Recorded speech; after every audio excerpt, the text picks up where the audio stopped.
ఇప్పుడు world meteorological organization WMO, అదేవిధంగా European weather institutions, తర్వాత Indian meteorological organization Skymet, IMO Indian meteorological organization, ఇంకా దాని మీద ఇంకా కామెంట్ చేయలేదు, బట్ ఎల్నినో వస్తుందని తెలుస్తుంది. వీటి ప్రకారం ఏంటంటే గత 100 సంవత్సరాల్లోనే అత్యంత తీవ్రత, అతి డేంజరస్ ఒక సూపర్ ఎల్నినో అనేది వస్తుందని.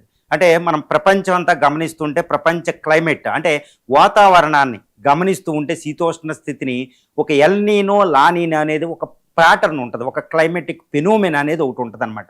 ఆ క్లైమేటిక్ ఫెనోమెనా ప్రకారం పసిఫిక్ మహాసముద్రంలో మనకేంటంటే 1/20th పార్ట్ ఉంటుంది, అంటే 1/5 ఆఫ్ ది పార్ట్ పసిఫిక్ మహాసముద్రం ఉంటుంది. ఈ పసిఫిక్ మహాసముద్రంలో ఈస్ట్లో అంటే దక్షిణ అమెరికా తీరానికి పెరు, చీలీ తీరం, ముఖ్యంగా పెరు దగ్గర ఒక కోల్డ్ కరెంట్ ఉంటుంది అనమాట ఈస్ట్ పసిఫిక్ మహాసముద్రంలో.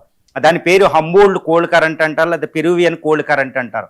ఇదేంటంటే కోల్డ్ కరెంట్, దాని టెంపరేచర్స్ అరౌండ్ ఏంటంటే 1 degree 2 degree సెంటిగ్రేడ్ ఉంటుంది అనమాట. కోల్డ్ అంటే మరీ కోల్డ్ కాదండి.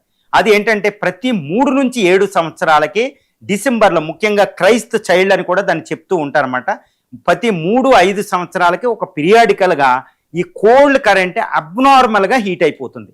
అంటే టెంపరేచర్స్ 5 నుంచి 10 degree సెంటిగ్రేడ్ పెరిగిపోద్ది. ఈ పెరగడం వల్ల ఈ సముద్ర ఉష్ణోగ్రతలు ఇక్కడ ఈస్ట్ పసిఫిక్లో పెరగడం వల్ల ఇవి ట్రేడ్ విండ్స్ ద్వారా ఈ సదరన్ పసిఫిక్ ఓషన్ కరెంట్స్ ద్వారా ఈ వాటరు హిందూ మహాసముద్రంలోకి చేరుకుంటుంది అనమాట. అంటే భారతదేశంలో భూమధ్య రేఖకు దిగువని హిందూ మహాసముద్రంలో వేడి వాటర్ వస్తుంది.